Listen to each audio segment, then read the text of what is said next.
Hi everyone, for today's tutorial, let me show you how to remove the background noise from audio in HitPaw Edimakor.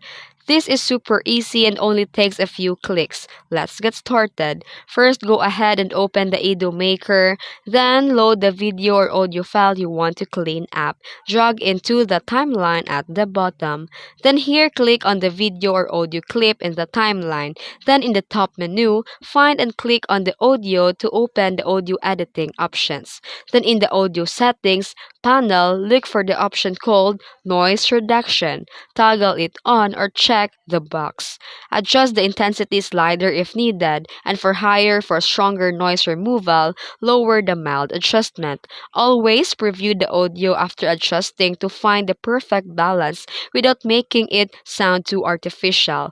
Then hit play and listen to your cleaned audio. If it sounds good, you're all set. If not, tweak the slider until you're happy with the result. And once you're satisfied, click the export button and there you go. And that's it. Your background noise gone in second. If you found this video helpful, be sure to like and subscribe for more tips. Thanks for watching.